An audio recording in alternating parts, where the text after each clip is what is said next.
오늘 말씀의 제목은 생각의 지경이 넓어지다입니다.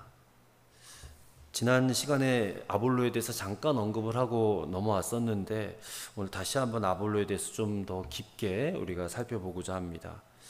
자, 본문에서 아볼로를 소개를 하는데요. 24절에 보니까 알렉산드리아에서 난 아볼로 이렇게 말하고 있습니다.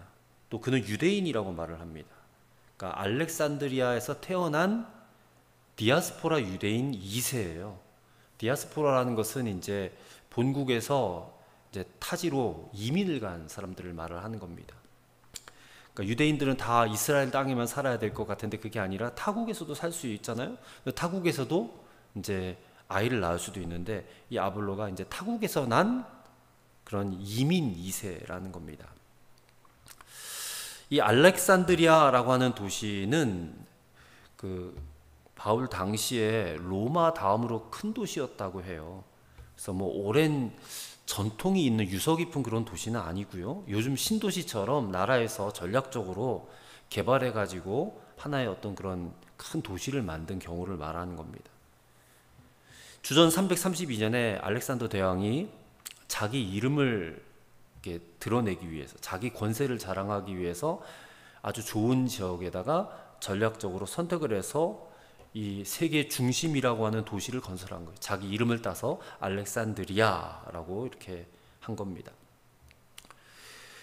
그렇기 때문에 이 도시를 구성하고 있는 사람들 역시 다양했다고 합니다. 거기 뭐 유대인들도 있었고요, 애굽인들, 로마인들, 헬라인들, 그런 다양한 인종, 오늘날 뭐 미국 같은 그런 나라죠.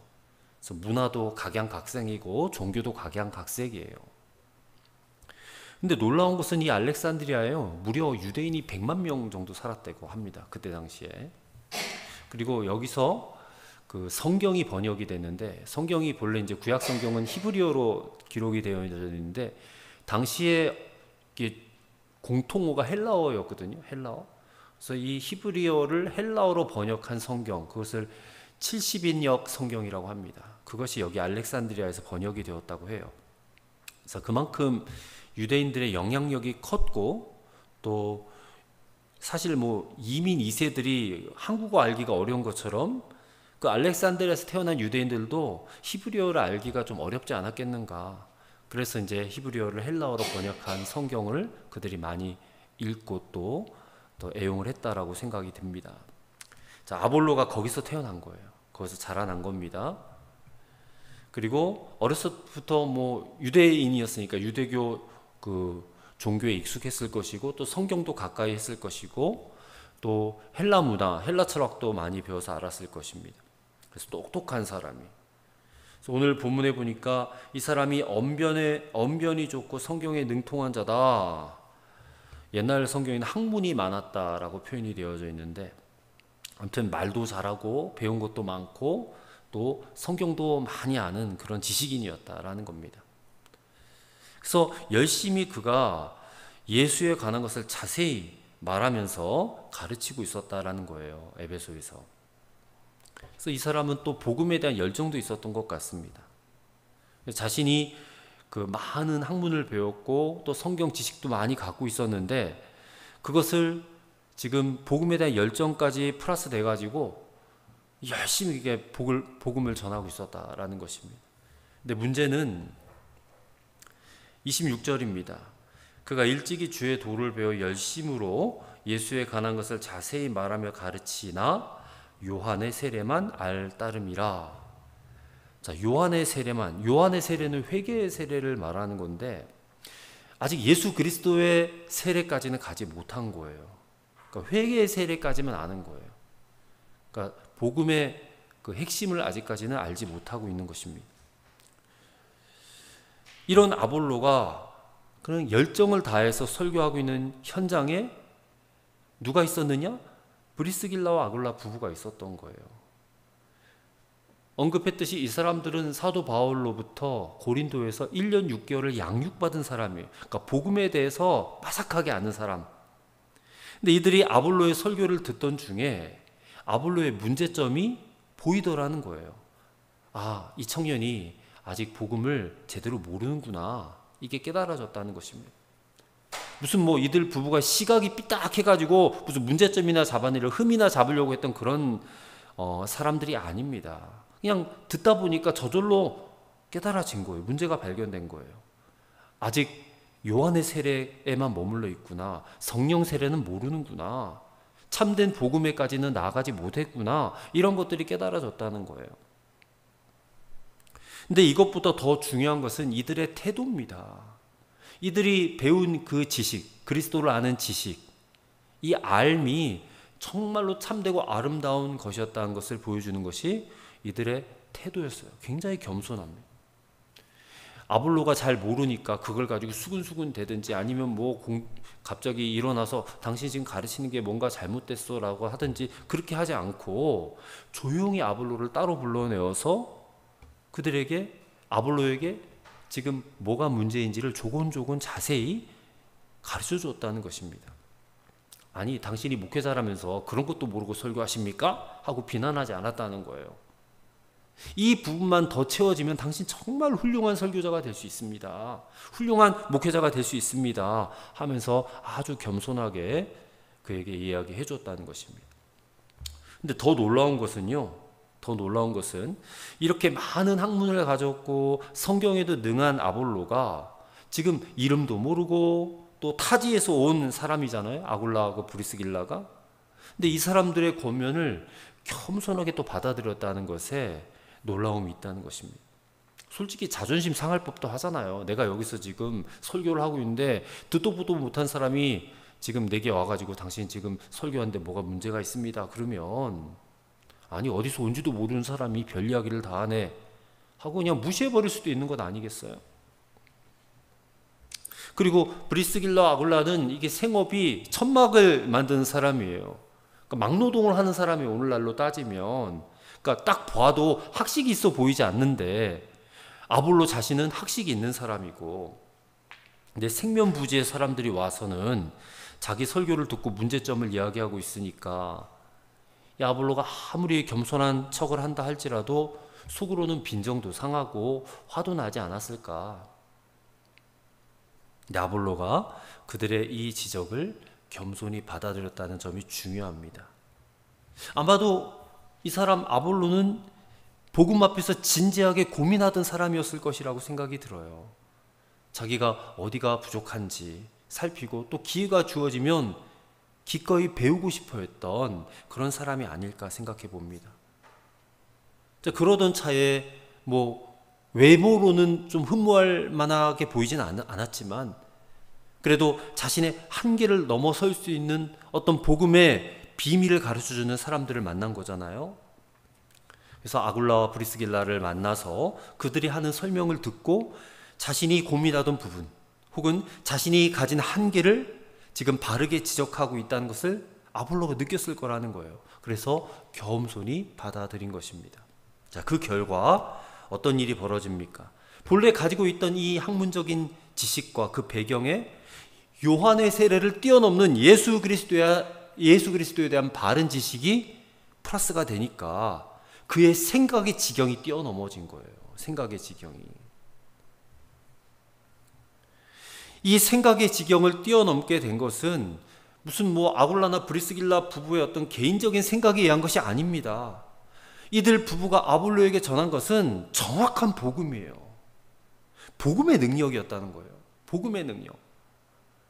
그래서 아볼로는 이 정확한 복음 앞에 자신의 생각을 굴복시킨 거예요. 자신의 삶을 바꾼 거예요. 이거는 전혀 부끄러운 일도 아니고 체면 깎이는 일도 아닌 거예요. 이제서야 바른 길로 들어선 거예요. 이게 우리에게 얼마나 중요한 부분인지 모릅니다. 우리가 예수 믿고 신앙생활을 몇십 년을 해왔어도 잘못된 복음을 듣고 잘못된 복음을 가지고 신앙생활하는 이들이 너무나 많아요. 근데 정확한 복음 앞에 자신의 생각을 꺾고 그 복음 앞에 순종하는 삶이 필요해요.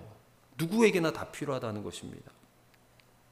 그래서 오늘 이 말씀은요, 이 정확한 복음, 바른 복음 앞에 그동안 내가 습관적으로 행해왔던 신앙생활, 내가 가진 세계관, 내가 가진 여러 가지 잡다한 생각들, 내가 가진 습관들을 정말로 굴복시킬 그런 의향이 있는가를 우리에게 묻고 있는 거예요. 이 말씀이. 이 복음 앞에 너는 너의 생각과 너의 가치관을 내려놓을 준비가 되어 있느냐? 정말 나는 죽고 예수로 사는 이 복음 앞에, 예수님이 내 삶의 주인 되시고 예수님이 내 삶의 왕 되시는 이 복음 앞에, 그리고 그분이 우리 안에 오셔서 나와 하나 되었다라고 하는 이 복음 앞에 그동안 당신의 잘못된 신앙생활과 그 잘못된 태도를 내려놓고 참된 복음의 삶을 살 것을 결단하겠느냐라고 우리에게 묻고 있다는 것입니다. 거기에 아멘으로 순종할 때에 우리의 생각의 지경이 넓어지는 것이고 또 복음의 깊은 비밀을 깨닫게 되는 것이다 라는 것입니다. 자, 그래서 27절입니다. 아볼로가 그렇게 생각의 지경을 넓히고 나서 어디로 건너가느냐? 아가야로 건너갔어요. 아가야는 고린도를 간 것입니다. 지난 시간에 말했듯이 고린도는 아가야라고 하는 큰 주의 한 도시예요. 그러니까 아가야로 건너갔다는 것은 그 당시에 유명했던 고린도라는 도시로 갔다라는 거예요. 자, 거기 가서 은혜로 말미암아 믿은 자들에게 많은 유익을 주니 그랬어요. 고린도 교회를 찾아간 거예요. 고린도 교회 이미 바울이 복음을 전한 곳이잖아요. 거기 이제 성도들이 있었는데 거기 가서 아볼로가 목회를 하게 된 거란 말입니다. 그래서 그들에게 많은 유익을 주게 되었다. 그 이유가 무엇입니까? 28절이에요. 이는 성경으로서 예수는 그리스도라고 증언하여 공중 앞에서 힘있게 유대인의 말을 이김이러라 했습니다. 그러니까 생각의 지경이 넓어지니까 이제는 아볼로를 성경으로 상대할 사람이 없는 거예요. 그래서 정확한 복음 앞에 성경 지식이 쌓여져 있으니까 완벽하게 무장이 된 거죠.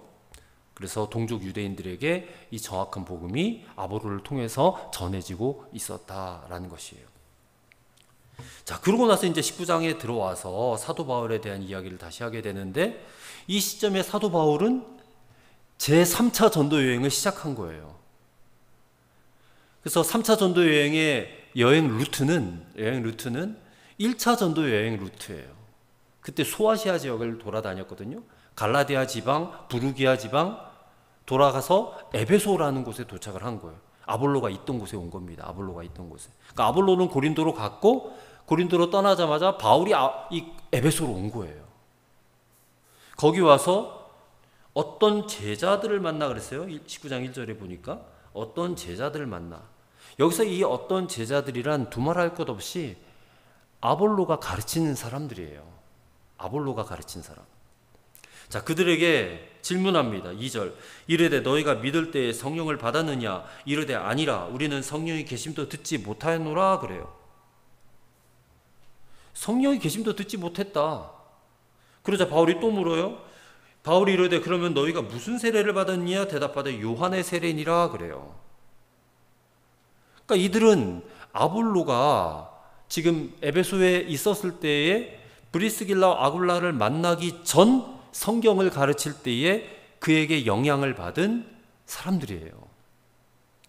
그래서 이들을 제자라고 한 것은 이게 그리스도인이라는 뜻이 아니라 그냥 배우는 사람, 배웠던 사람이라는 의미가 강해요. 여기 제자라는 표현이요. 근데 이들은 자기들이 그리스도인이라고 생각을 하고 있었던 것 같아요, 또. 근데 사실 이 사람들이요, 요한의 세례밖에 모르게 된 것은 요한의 세례밖에 모르는 아볼로에게 배웠기 때문에 그래요. 그래서 이들이 요한의 세례밖에 모르는 사람들이 되고 만 거예요. 이 신앙의 첫 단추가 그래서 중요해요. 누구에게 배우느냐. 사람은 누구나 자신이 아는 만큼만 생각하고 살아갈 수밖에 없잖아요. 교인들도요, 자기 교회 목사 그 이상을 못 넘어가요. 목사 이상 뛰어넘어가는 성도를 별로 본 적이 없어요. 그러니 혹여라도 목사가 교인들에게 복음을 잘못 가르쳐요. 엉터리 복음을 가르쳐요. 그러면 그야말로 예수님 말씀처럼 소경이 소경을 이끄는 격이 되지 않아요? 소경이 소경을 이끄면 어떻게 돼요? 둘 다 구덩이에 빠져서 둘 다 멸망한단 말입니다. 목사도 멸망하고 성도들도 멸망하게 되는 거예요. 그렇게 되면 안 되지 않습니까? 그러니까 목사가 바른 복음을 깨닫고 바른 복음을 설파하고 성경을 가르치는 것이 얼마나 중요한가. 근데 아볼로가 문제가 있었다는 거예요. 그만큼. 그래서 성도된 우리들이 이 참 어디까지 아느냐의 문제. 오늘 표현으로 보면 요한의 세례로 상징되는 아주 표면적이고 가벼운 지식으로 살아가느냐, 아니면 말씀의 더 깊은 세계를 경험하고 말씀에 사로잡혀 살아가느냐의 문제는요, 이게요 결국에는 내 구원의 문제와도 직결되어 있는 거예요. 구원의 문제와. 아볼로는 브리스길라와 아굴라를 통해서 자신의 한계를 극복하고 생각의 지경이 넓어졌어. 그래서 더 좋은 그리스도인이 되었어요. 그리고 오늘 이 본문의 제자들, 아볼로에게 배운 제자들, 요한의 세례밖에 모르는 이 사람들에게도 기회가 찾아온 거예요. 무슨 기회입니까? 바울을 만난 거잖아요. 아볼로보다 더 뛰어난 사도 바울을 만난 거잖아요. 그러니 정확한 복음을 듣지 않을 수가 없는 거죠. 자, 그래서 5절에 보니까 4절을 보니까 바울이 이르되 요한이 회개의 세례를 베풀며 백성에게 말하되 내 뒤에 오시는 이를 믿으라 하였으니 이는 곧 예수라 하거늘, 이렇게 짧게 표현을 했겠지만 아마도 긴 시간을 거쳐서 말을 했을 거예요. 예수님에 대해서. 그래서 그들이 듣고, 5절, 그들이 듣고 주 예수의 이름으로 세례를 받았다 그래요. 자, 여기서 우리는 지금 요한의 세례만 받은 사람들이잖아요. 회개의 세례만 받은 사람들에게 사도 바울이 주 예수의 이름으로 다시 세례를 베푸는 장면을 보는 거예요. 아니, 이 사람들이 이미 세례를 받았어요. 요한의 세례를 받았는데 그 세례 잘못됐다는 거예요. 회개의 세례로는 이게 참된 세례가 아니다라는 거예요. 그러니까 바울은 요한의 세례는 참된 세례라고 인정하지 않았어요. 왜냐하면 그들이 받은 세례는 예수의 이름으로 받은 세례가 아니었기 때문에. 그래서 바울은 주 예수의 이름으로 다시 세례를 베푼 거예요, 이들에게. 이들이 아까 뭐라고 그랬어요? 너희가 믿을 때 성령을 받았느냐? 그러니까 이 사람들이 우리는 성령이 있으면 들어보지도 못했다 그랬잖아요. 이게 무슨 말이냐면 우리는 아직 구약시대에 살고 있다, 그런 말이거든요. 아직 예수님을 모른다는 거 아니에요? 근데 그런 이들에게 바울이 복음을, 또 예수님을 바르게 가르치고 세례를 주고 또 6절에 보니까 안수까지 했어요. 안수까지 하니까 성령이 그들에게 임하게 되었어요. 그래서 방언도 터지게 되고 예언도 하게 되었다고 그랬어요. 모두 12사람 정도. 자, 이 사람들이 요한의 세례밖에 알지 못했다면 이들이 믿었다라고 하는 그 믿음도 이게 예수님에 대한 믿음이 아니에요. 요한에 대한 믿음이에요. 요한에 대한. 우리는 그리스도 예수에 대한 믿음을 가져야지 구원받는데, 아니 뭐 요한의 세례, 요한이 준 세례를 받았으니까 요한이 주는 그런 말과 그 말씀과 그거를 믿었다는 거 아니에요? 그건 곧 요한을 믿었다는 거예요. 요한을. 그러니까 아직 그리스도를 알지 못하는 거예요. 그리스도를 믿는 것도 아니에요. 그러면 엄밀하게 말해서 이들은 아직 그리스도인이 아닙니다. 성도가 아니라는 거예요. 그런 자들에게 바울은 먼저 복음을 선포한 거예요. 예수 그리스도가 참된 구세주자, 요한이 아니다. 그래서 사람들이 요한의 세례가 아니라 예수 그리스도의 이름으로 다시 세례를 받도록 했다는 것이에요. 그리고 나서 안수를 베푸니까 성령이 그들에게 임하였다. 우리가 사도행전 8장에서 사마리아 땅에 복음이 전해졌을 때에 그때 베드로와 요한이 파송되어져서 그들을 위해서 성령 받기를 위해 기도하고 안수했을 때에 사마리아 사람들이 성령 받았던 사건을 살피고 왔어요. 그때도 안수했을 때에 성령이 임했잖아요. 그러니까 우리가 그 사건을 보았을 때에 하나님께서 이 사마리아인들과 유대인들 간에 오랜 세월 동안 서로 미워했잖아요.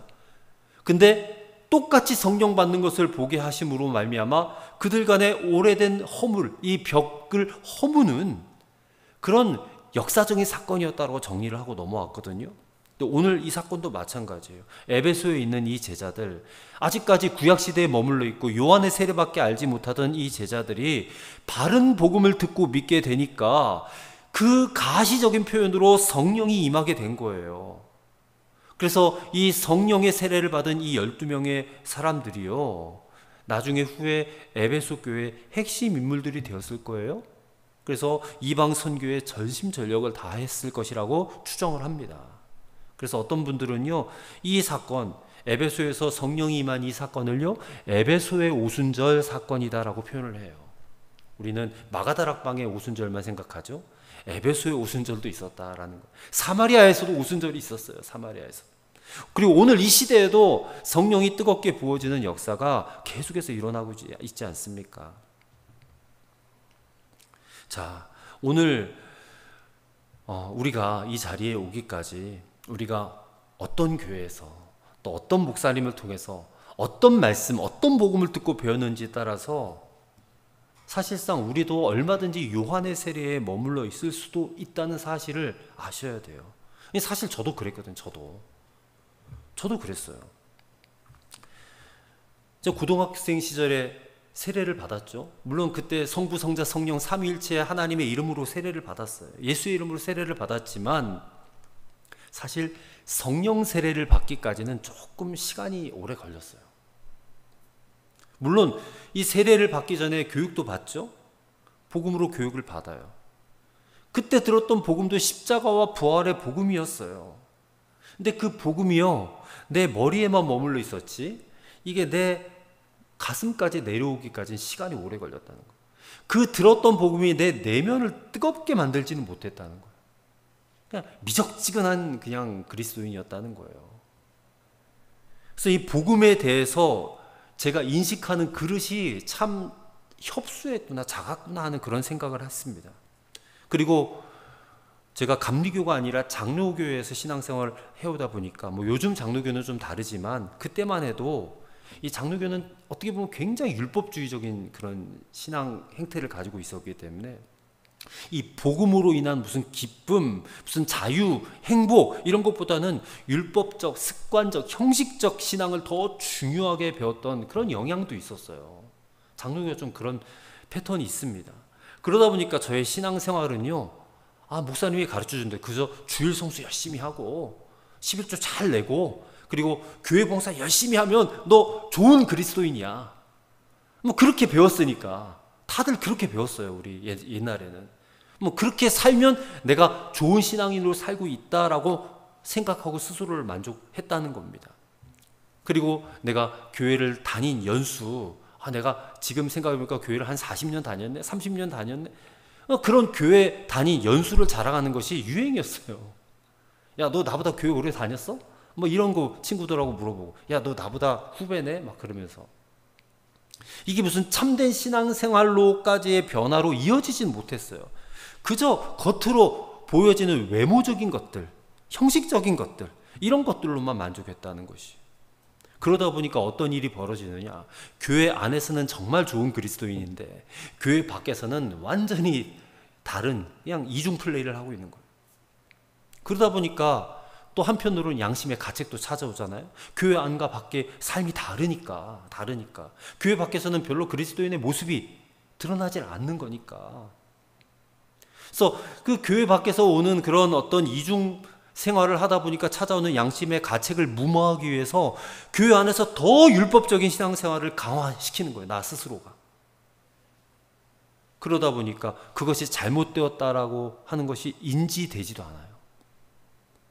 자, 그러다가 30이 되어서 신학교에 가고 감리교를 가고 그리고 30대 초반에 복음학교라는 곳에, 언젠가 한번 말씀을 드렸지만 이 복음학교라는 곳에 가서 제가 복음을 다시 배웠어요. 그 다시 배우게 된 복음이 마치 이 아볼로가 브리스길라와 아굴라로부터 들었던 것처럼 저에게 이 내면의 충격으로 다가온 거예요. 그리고 지난 20, 30년 동안 했던 내 신앙생활이요, 완전히 가짜였다. 엉터리였다. 이것이 정말 깨달아지는 그런 사건이 되었어요. 복음학교에서 들은 복음이 무슨 다른 새로운 복음을 들은 게 아니에요. 이미 알고 있었던 복음이에요.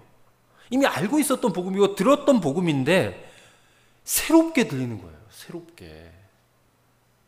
그리고 미처 내가 깨닫지 못했던 복음이었어요.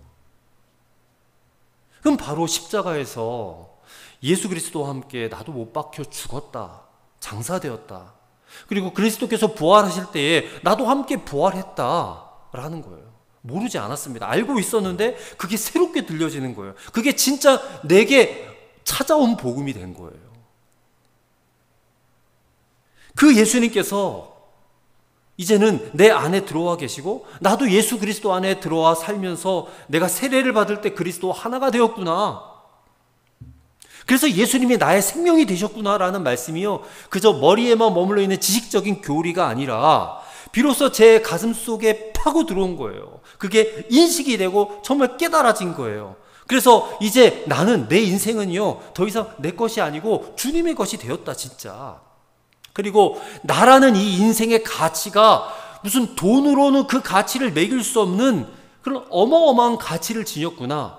그 나의 삶의 가치라는 것은 이 세상의 물질로 매길 수 없는, 그래서 도저히 인생의 이 세상의 물질로, 돈으로 값어치를 매길 수 없는 예수님 짤이구나.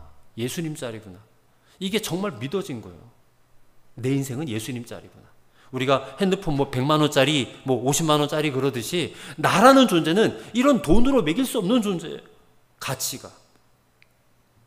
이 예수님 짤이라고 하는 이 표현이 정말 내가 믿어진 거예요. 그래서 그때 저는 성령 세례를 받은 겁니다. 생각의 지경이 비로소 넓어진 거죠.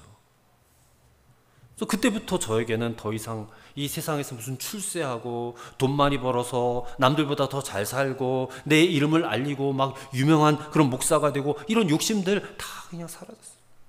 목회를 하지만 목회도 무슨 저의 목회 성공을 위해서 하는 것이 아니고 오직 예수님과 하나님 나라만 전하기 위해서 하는 것이 되었어요.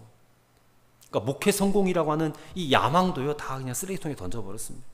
충주 빛의숲 교회도요, 예수님 한 분이면 충분한 그런 교회가 되어서 그런 사람들이 모여서 아름다운 공동체를 이루는 것이 제 비전이 되었고, 거기 무슨 교인 수가 많아지면 좋긴 하겠지만 얼마가 모이든 별로 그것이 중요하지 않습니다. 여기도 지금 우리가 두세 사람이 모여도 예수님만 그 가운데 계시면 족하잖아요. 예수님 한 분이면 충분하잖아요. 그 자체가 복된 모임이잖아요. 예수님이 없는 100명과 예수님이 있는 두세 사람이면 어떤 쪽을 선택하겠습니까? 예수님이 계신 두세 사람이 더 낫다는 것입니다. 저는 제가 받은 성령 세례를 여러분도 받게 되기를 소망합니다. 여러분의 생각의 지경도 이렇게 넓어지기를 간절히 소망합니다. 그래서 제가 강단에 서서 말씀을 전할 때에도, 강단에 엎드려서 여러분들을 위해서 기도할 때에도 제가 여러분들이 이 저라는 스피커를 통해서 바른 복음을 듣고 그 예수님을 좀 인격적으로 만나고, 그래서 정말 여러분의 지난날의 삶의 모든 가치관은 쓰레기통에 좀 던져버리고 신앙생활의 목적도 좀 바뀌어지고, 이 땅에서 살아가는 삶이 비록 어렵고 힘들고 고난도 있지만 염려나 두려움이 아니라 좀 천국을 바라보고 하나님 나라 바라보고, 우리 이 땅에서 영원히 살 거 아니니까 우리가 영원히 살 곳은 저 하늘에 있는데 그 나라를 좀 바라보면서 거기에 대한 확신을 가지고 이 땅에서 살아가는, 얼마 남지 않았잖아요, 우리의 인생이. 저도 길어야 말씀드렸듯이 20-30년 남았어요. 이 땅에서 오래 살아야. 제가 얼마나 오래 살겠습니까? 그렇게 건강한 육신도 아니고. 근데 남은 인생을 이 땅에서는 기쁨과 확신과 감사로 살아가는 그런 참된 그리스도인으로 살게 하는 것이 제 목회의 전부라는 거예요. 그거면 충분합니다. 그렇게만 되면 돼요. 생각의 지경이 넓어지지 않으면 날마다 우리의 삶에 조그만 어떤 일이 일어나고 어려움이 일어나면 그것 때문에 전전긍긍하고 두려워하고 염려하고, 이건 그리스도의 삶이 아니에요. 그건 아니라는 거예요. 무슨 문제를 만나도, 어떤 상황을 만나도 담대하게 확신 있게 내가 믿는 예수님께 맡기고 나는 천국 바라보고 살아가는 거, 그게 진짜 그리스도인이지. 우리가 언제까지 전전긍긍하면서 조그만 일에 그냥 목매달고 그렇게 살겠느냐. 요한의 세례밖에 알지 못했던 그들과 똑같은 삶을 살면 안 된다는 거예요. 바른 복음을 듣고 진짜 그리스도인으로 살아야죠. 그러려면 제대로 된 복음을 들어야 돼요. 그리고 예수님을 만나셔야 됩니다. 그리고 성령을 받으셔야 돼요. 그래서 이 생각의 지경이 이제는 활짝 열려지고 넓어져야 돼요. 그래서 오늘 저와 여러분이 선포되어지는 이 하나님의 말씀, 복음 앞에 이 생각이 넓어지는 은혜가 있기를 간절히 축원합니다. 함께 합심해서 기도했으면 합니다. 오늘 우리가 아볼로처럼 또 에베소의 제자들처럼 복음 앞에 우리 자신을 겸손히 좀 내려놓고 말씀을 지식으로 받아들이는 게 아니라 내 가슴으로 좀 받아들이기를 소망합니다. 그래서 바른 복음을 듣고 예수 그리스도가 누구인지, 그분이 무엇 때문에 십자가를 지셨는지, 그리고 그분의 십자가 지신 결과로 오늘 이 우리 앞에 교회가 세워지고, 그리고 우리 안에 예수님이 들어오셔서 나를 주의 성전으로 삼아주셔서, 그래서 이제는 예수님 한 분이면 충분한 사람으로, 그런 신앙의 인격으로 이 세상을 살아가는 목적과 가치관이 이제는 오직 예수, 오직 하나님 나라가 목적이 되어서 그렇게 살게 해달라고, 그래서 하나님께서 더 크게 쓰실 수 있는 그릇으로 준비되어지는 은혜가 있게 해달라고 우리 합심해서 간절하게 통성으로 기도하도록 하겠습니다. 사랑의 하나님 아버지, 오늘도 감사합니다. 하나님께서 우리에게 베풀으신 이 어마어마한 은혜를 하나님 우리는 잊지 않고 항상 떠올리고 기억하며 믿음으로 나아가는 삶을 살게 하여 주옵소서. 주님, 오늘 우리의 생각의 지경이 넓어지게 하옵소서. 아버지, 협소하게 요한의 세례밖에 알지 못하는 그런 구약시대에 살고 있었던 이 아볼로나 에베소의 제자들과 같은 아버지, 그런 아버지 하는 협소한 신앙으로 살지 않게 하시고, 이제는 주 예수 그리스도께서 우리를 위해서 십자가를 지시고 우리를 어떻게 바꿔놓으셨는지, 우리의 생각을 어떻게 바꾸시는지, 우리의 인생과 우리의 인격과 우리의 미래를 어떻게 바꿔놓으셨는지를 알고 그 복음의 깊은 지경에, 이 복음의 깊은 그 아버지 하는 비밀에 우리가 더 가까이 나아갈 수 있게 하여 주셔서, 이제는 아버지 하나님 내 삶이 하나님 나 자신을 위하여 입신양명을 위해서 이 땅에서 조금 더 남들보다 잘 먹고 잘 사는 것에 있는 것이 아니라 오직 예수님, 오직 하나님 나라, 오직 그리스도, 오직 성령님, 하나님, 이것에 내 삶의 목적을 두고 내 삶의 가치관을 두고 아버지 그것만을 위하여 살아가는 인생이 될 수 있도록 하나님 주여 우리를 붙들어 주시고 우리를 사용하여 주옵소서. 그래서 내 인생은 이제 예수님 한 분이면 충분해, 예수님 한 분이면 충분한 신앙 인격으로 살 수 있도록 이 세상을 살아가는 목적과 가치관이 완전히 바뀌어지고 완전히 변화되어지는 삶을 살 수 있게 하여 주옵소서. 이것이 아버지 나 자신을 변화시켰던 것처럼 이제 내 후손들에게, 내 자식들에게, 내 자녀들에게 내 믿음의 아버지 안의 지경이 넓어진 것처럼 저들에게까지 이어질 수 있도록 하나님 그런 인생을 살아 우리 아버지 하나님 신앙의 이 명맥이 끊어지지 않고 계속해서 이어질 수 있도록, 그래야 하나님께서 우리를 통하여 마음껏 쓰실 수 있고 마음껏 하나님께서 이 복음을 전파하는 도구로 쓰실 수 있는 복된 그릇, 아버지 하나님 아름다운 그릇으로 우리가 쓰임받는 은혜가 있게 하여 주시옵소서. 주님, 우리에게 이 생각의 지경이 넓어지는 은혜를 주옵소서. 지금까지 살아오면서 신앙생활을 해왔지만 바르고 정확한 복음을 듣지 못해서, 아니 듣긴 들었어도 거기에 관심이 없어서, 그 복음의 중요성을 깨닫지 못해서 그저 얕은 물가에서 첨벙거리고 있었던 우리의 신앙생활이었습니다. 그러나 이제는 이 바른 복음, 정확한 복음 앞에 내 생각의 지경을 넓어지게 하여 주셔서 예수님을 아는 지식의 높이와 깊이와 넓이가 더해지는 은혜가 있게 하여 주시옵소서. 그래요, 정말 이제는 변화된 삶을 살 수 있게 하옵소서. 더 이상 이 세상의 목적을 두는 삶이 아니고 이 세상의 가치를 두는 삶이 아니고 우리는 하나님 나라 천국 백성이오니 하나님 나라의 가치를 가지고 하나님 나라의 목적을 두고 살아가는 그런 신앙인으로 살게 하여 주옵소서. 예수님의 이름으로 기도드리옵나이다. 아멘.